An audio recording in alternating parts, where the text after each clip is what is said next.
Bonjour, voici que pour la première fois dans notre pays, de façon aussi évidente en tout cas, un débat est porté par les réseaux sociaux, certes vigoureusement et avec quelques inévitables déchets dans les discours, au rang d'affaires nationales, qui débordent d'ailleurs sur l'international dans les grands médias, Le Monde quotidien notamment, avec une conséquence immédiate sur la vie publique. Les enseignements à tirer du traitement par les réseaux sociaux de l'affaire Giancarlo B sur le viol, qui serait de responsabilité partagée entre violeurs et victimes, sont nombreuses et dépassent cette déplorable actualité que ses principaux acteurs, y compris la chaîne elle-même, auraient pu s'épargner en présentant tout simplement des excuses à toutes les victimes de viol d'abord, à leurs parents et proches ensuite, autant dire à toute la communauté.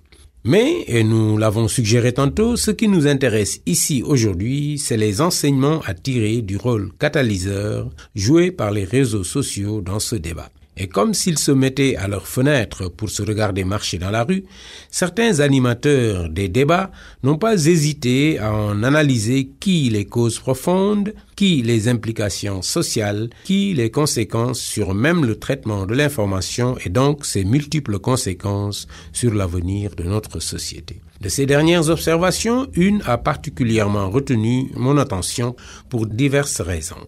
La première est sa pertinence. Mais la plus déterminante, qui fait que je l'invite dans cette chronique, est que son auteur est un professionnel des médias. Il s'agit de Amadou Tidiane Sy, aujourd'hui patron d'une grande école de formation en journalisme et communication. Mais ici, il s'exprime, je lui emprunte l'expression, en tant que cyber-citoyen. Mais on ne se refait pas. Il écrit donc, dans un post publié vendredi dernier, je le cite, « Une toile en feu, des indignations virtuelles, mais à l'appel, pétition signée par plus de 6000 personnes en 4 jours, un procès en vue et une démission. » Et voilà.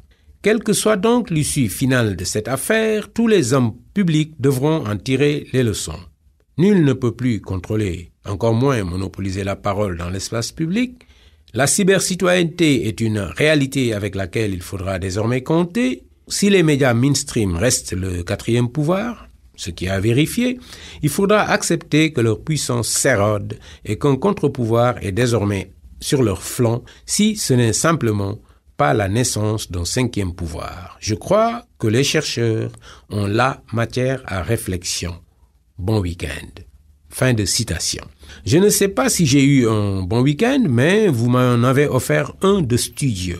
Vous interpellez les chercheurs, à très juste titre, notre préoccupation centrale devant toujours porter sur ce qui se profile à l'horizon devant nous, l'avenir. Or, mon cher Amadou Tidiane, autant les médias traditionnels ont été débordés par ce qu'il faudra bien rebaptiser médias sociaux sur cette affaire, autant sur les questions que pose votre brève mais profonde réflexion, les décisions qui un jour seront prises le seront par les institutions régulières, traditionnelles, législatives, judiciaires, exécutives.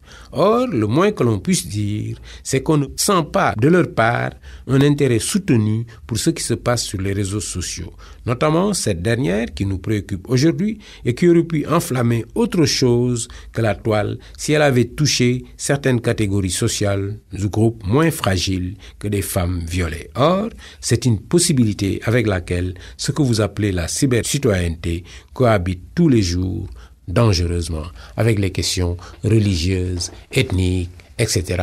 qui y sont posées.